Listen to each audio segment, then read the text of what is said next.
In this special edition of 10 with Ty, So Tyron Hyde, Washington Brown. Hotspotting's Terry Ryder puts me under the microscope. So do you have a basic philosophy that underpins your property investment? Yes, I like to buy when other people aren't. Find out my biggest tip when it comes to buying property. Independent advice on where to buy is key. It's all coming up on 10 with Ty, the special edition. Hi, I'm Tyron Hyde, the CEO of Washington Brown, the property depreciation experts.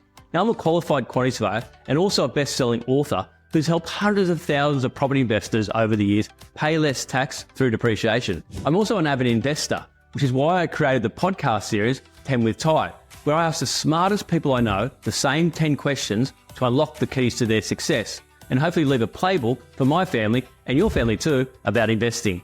Now, this podcast is general in nature and not specific to your financial circumstances. We always recommend you sit down with an accountant or financial planner before making any investment decisions. Now, let's get on with the show.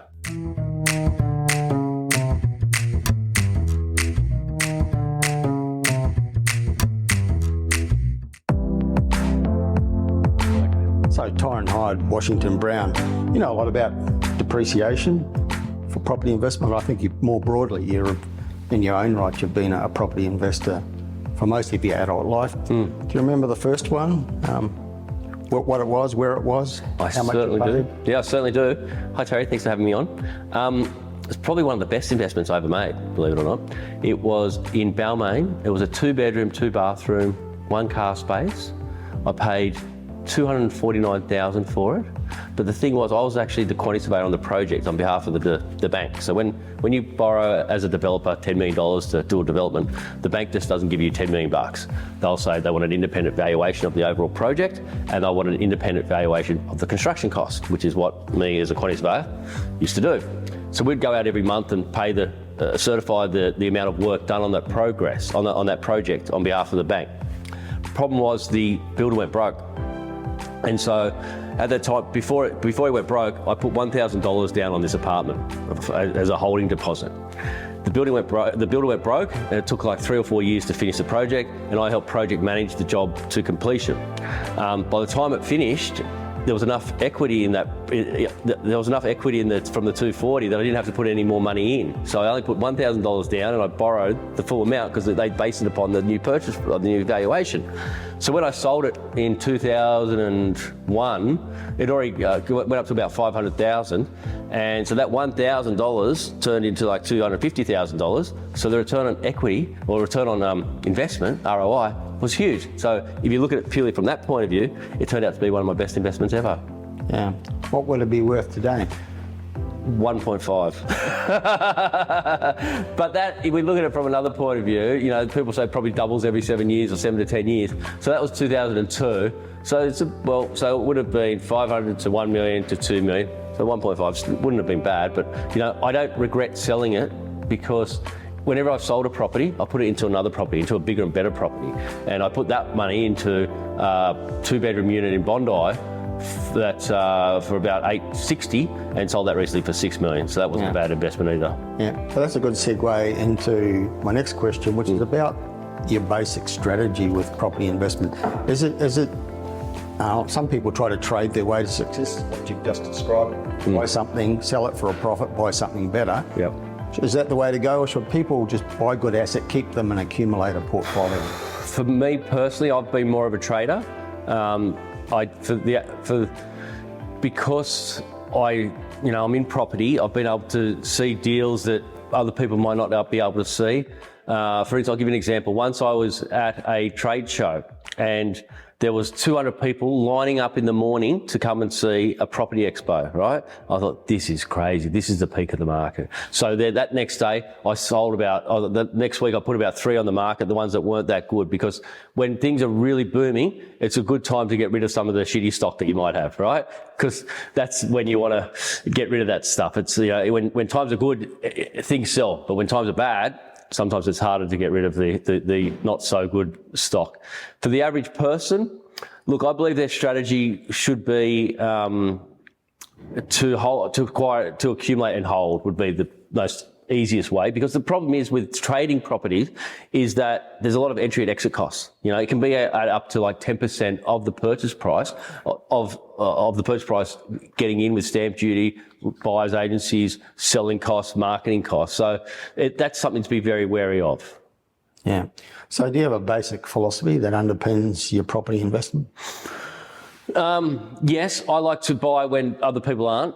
So that would be my number one thing that I've learned over my life, is that property goes in cycles, and ignore the media. There will always be a bad time. Like, there will always be a good time, but there will always be a bad time. And I'd rather buy when no one's at an auction than when there's 100 people at an auction. Now, that's hard to sit in the moment, because at the moment I'm like, if I was to buy something, I'm not looking to buy at the moment, but if I was, it'd be like pretty tough in Sydney, because it's going through a bit of a boom again. Like, there was an auction yesterday in Surrey, in Paddington, where a unrenovated semi sold for $9 million in Paddington. Unrenovated semi sold for $9 million, right? $1.5 million over reserve. So that top end's really going bananas here. You know more about that than me.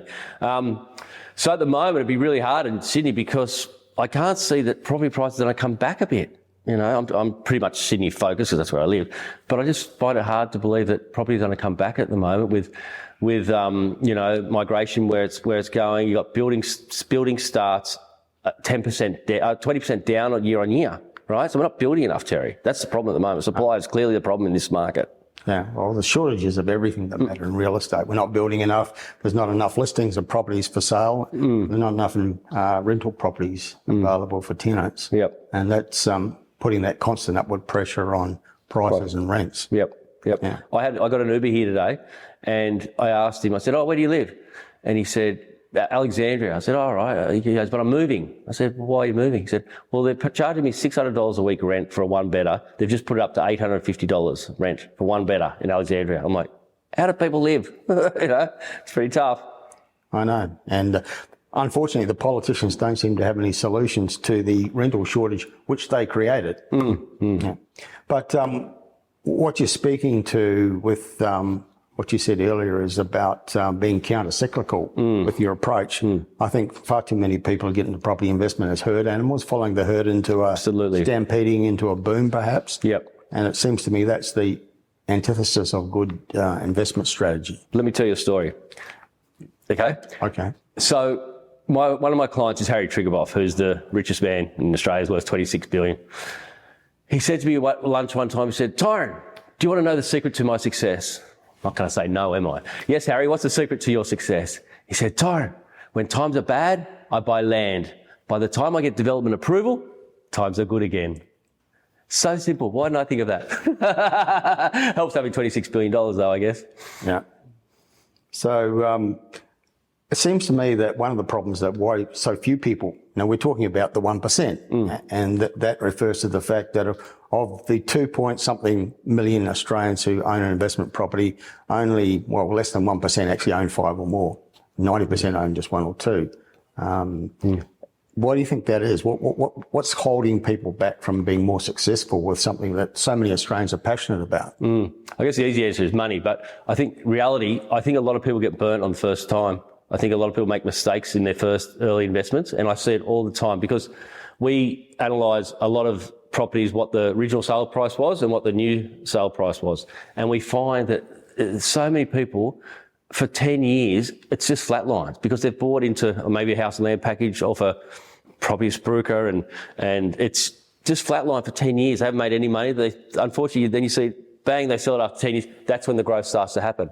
Now, a lot of people that are selling those type of stock, they tell their clients they've got to hold it for 10 years. And you know why that is, Terry? Because it takes 10 years for them to get to what it's actually worth, right? And sadly, if that happens, you're not going to go back into the market, because you're geared so much in property. A 10% variance in price can wipe you out. Like if you bought a $500,000 property, you put in 50K. Goes back 10%, you've lost everything. Plus you've lost your stamp duty, so you've actually probably lost more than 200% of your initial investment. And it's not unusual that property can go down 10%. There's a myth that property always goes up. Complete myth. It goes up and down, you know? Yes, of course. So the fundamental importance of getting the first one right and getting it wrong is what holds so many Yes, people because then back. once people get it, if they get the first one right, then they can take equity and kind of accumulate more properties. But if you make the big mistake at the beginning, it's really hard to recover. Would you agree with this, that one of the reasons why people do make mistakes with their first one is there's a reluctance to spend money on advice and information? Yes, look, I would agree with that. I guess these days, I guess there's a lot more buyers agents that have hopefully a network of people that can help them and research them. But I think the basic starting point for everyone that ever wants to buy a property should be RP data. They should have access to comparable sales to see that what they're paying is what it's worth. And my advice to someone would be to buy a property that's generally 10 years old, right? The reason is you can actually see what the other comparables are around that time for 10 years, for a 10-year-old property. So you can see the real market value of what it's worth yourself.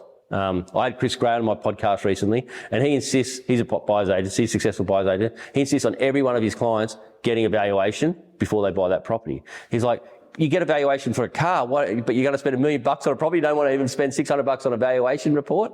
It makes sense. So getting that information is key to getting that first successful investment. So for me, a no-brainer for an investor would be to have access to comparable sales via RP data. So spending money on information. Absolutely. Spending money on perhaps advice from a good accountant. Make sure you're buying the right structure. Yeah. And spending money on a Terry Ryder Hotspotting report. Now, I'm not just saying that because you're sitting here. What I would do if I was an investor, I would get your reports, I'd get SQM reports, right? Maybe some RP data reports, and heat map them and see what areas you all agree are the new hotspot, right? If you're three of you are saying, go and buy in Yamba, I'm thinking Yamba's pretty good. Because you guys, that's what you do. Independent advice on where to buy is key. 10 with Ty is brought to you by Washington Brown, the property depreciation experts. So what we often say to people is build your team before you build your portfolio. Is it a philosophy that you would agree with? It's good in theory. However, if you're a first-time investor, right, and you don't have any properties at all, you're not going to get a lot of airtime from going to an accountant or to a property manager. That's where a buyer's agency comes in, who's referring 20 people, a month to these people. But yes, obviously once you have a portfolio, having a team is vital. Like for starters, a mortgage broker is unbelievably important. Getting access to funds is vital. Yeah. So accountant, mortgage broker, quantity surveyor, lawyer, independent legal advice is very important. Financial planner or accountant, financial planner, but again, data, property data that's out. That would be my starting point. I never buy a property without looking at RP data and seeing, RP data even gives you a valuation of what the medium value for that property is. Once you're in there, it'll say, okay, this is a low end range, high end range. This is where you should be paying, or the middle range. That's pretty key. Okay. So, Tyrone, if you go back in time, what advice would you give to the 25-year-old you starting out perhaps with property investment? So, I guess along the lines of what Harry said, do the opposite. My advice, my strategies tended to be do the opposite of what everyone else is doing to make money. So definitely don't follow the crowd. Like when I see in the newspapers for months that, oh my God, properties are going over, 20% over reserve and stuff like that. I'm just, I'll just wait, thanks. So sometimes the best advice would be to do nothing in investing, if you ask me. Sit back and wait. It is a myth, this myth of it's time in the market. It's time in the market. All the successful people I've ever met in my life, sit back, wait for bad times, pounce with money. So cash is king. And that's a very interesting philosophy because it's quite the opposite of what so many people preach. So many people say it's not time in the market, it's time in the market. The real money. Actually, it's both probably. Absolutely. The real money that I've seen, the huge wealth, like the richest people in Australia, they're not sitting there going, I want to buy a bank share with a 6% dividend. They're waiting for a property fund to go broke and then say, bang, we'll buy it, thanks. They are. That's with cash. And I've seen it many times. So that is my strategy. But to be sit back, do nothing, wait. Because, following the crowd is not an ideal investment strategy. In 2023 and 2024, have been seeing a lot of people piling into the Perth market. Very much doing what you're suggesting people shouldn't do, competing crazily for property. Properties are selling within days of being listed, well above the listing price, not doing the usual due diligence, building and pest inspection. Seems like people are stampeding as part of a herd, setting themselves up for problems down the track. So nothing really dramatically changed 5 years ago. That market was still sitting there for a long time dormant, wasn't it, right? Why weren't people buying then? Like, that was when you should have been buying, not now when everyone's saying, oh, Perth's, got to catch up. So yeah, that's an interesting market over there. I don't know that market that well, but I've started reading some other buyers agencies saying, yeah, you've missed the boat already on this Perth market. So time will tell. Yeah, I think so.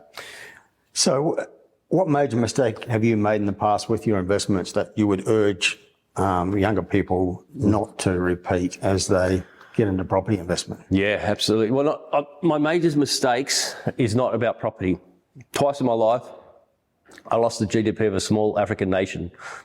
I was so heavily geared into shares that one was when the tech crash happened in 2007, and then the other one was in the GFC. I don't know what years it was, but tech crash and GFC. And, I'd borrowed a bucket load of money, and, you had 30% gearing. So I had 70%, debt, 30% equity. And then when the stock market goes down 30%, which can happen like that, all gone. And so I made the decision not to buffer it up. I decided to sell down, and the only advice my advice number one is to anyone. I always say this on my podcast, 10 with Ty podcast, is never ever borrow money for shares. If you can't own the share outright, don't buy it. Right? That's my number one advice to anyone.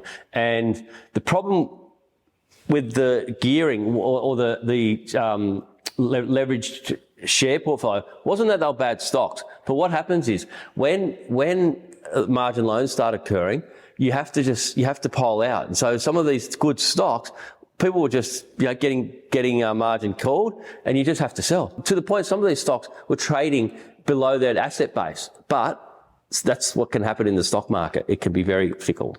Yeah. Well, what about the real estate market? What advice? Mistakes you've made in the past that you would urge people not to repeat? I've worked out, I've bought 21 properties in my life, and I don't regret one of them, to be honest. I bought a property in Cairns that still wasn't the best performer. It's just because I thought it was cheap. That's probably was the worst investment I made in Cairns. But it still made money. It still made a solid 6% return, but it didn't actually go up in capital value. But I just thought I was cheap, and sometimes cheap doesn't mean best, does it? What have you bought? Has it always been houses on land, or has it been units and townhouses in the mix as well? Units, houses, offices, warehouse, but mainly units, and successfully with units. And the house I'm living in right now is probably the best one. It's beautiful. It's in Clovelly. So mainly attached dwellings. Yep. There's a couple I've got in Brisbane that are freestanding, but mainly they've been attached dwellings. Yep. That's interesting because so many people are completely wedded to the idea you've got to buy houses on land because they show better capital growth over time than units. You haven't found that. No, but the difference is the units that I've bought, I always looked at the land ratio, right? So the unit that went, one of the best investments was a unit in Bondi. It was a big block and I only had 3 units on it. So I went, well, the land value, if this place got knocked down, I'm buying this for land value. So you've got to have a high ratio of land to the purchase price. I've never bought a unit in a block of 500, right? They've always been low rise. Maximum was 20, was with the first one in Balmain. But yeah, so there's got to be a high land component in order for that to work.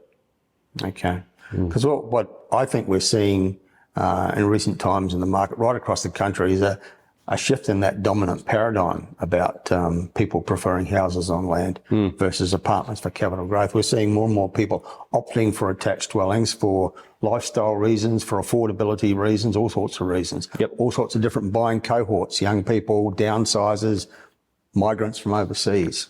And I think that there's a shift in the market that we're going to see much better capital growth from apartments. And I think some of these integrated developments really help that. You know, when you see a Woolworths down the bottom of an apartment block, you speak to those people, they love it. They love going down to the Woolworths on the ground level, then up, get the lift up, you know, and having like Meriton's building childcare centres in their places and, you know, shopping centres within the little community. Yeah. So real estate is full of myths and misconceptions. What are some of the bigger ones that you think people should be aware of and avoid falling prey to? Well, the first one is that property always goes up. It doesn't. It doesn't. It goes up if you buy well and timing it well, but that property will always double in 7 years is another myth, sometimes perpetuated by people, funnily enough, selling you property, Terry. So I think you've just really got to be aware of that don't assume your property is always going to go up. It's only been my experience. Sadly, as I said before, we see a lot of clients where we look at what the original selling price was, what they bought it for, and they probably bought it at a good time, like 10 years after. So, but then it might start going up then. But the person that originally bought it, 10 years of no growth, and obviously they'd probably be paying out more interest than they're getting in rent, plus the stamp duty, plus their selling costs, lost a bomb. Yeah. So what mistakes did those people make? They bought the wrong property in the wrong. They didn't do their research, and they didn't do their research. And they probably relied on someone too much who held their hand all the way. Sometimes, if you're getting your hand held totally by someone getting paid $50,000 to sell you a property, generally speaking, it's not going to be the best investment. Okay. I'd always ask, how much are you making in selling me this property? It should be disclosed, right? Yeah. So we're talking about new property, house and land packages. Can be in house and land packages, yep, stuff like that. Okay. All right. Well, Tyron, thank you. Thank you, Terry. It's been fun. It has.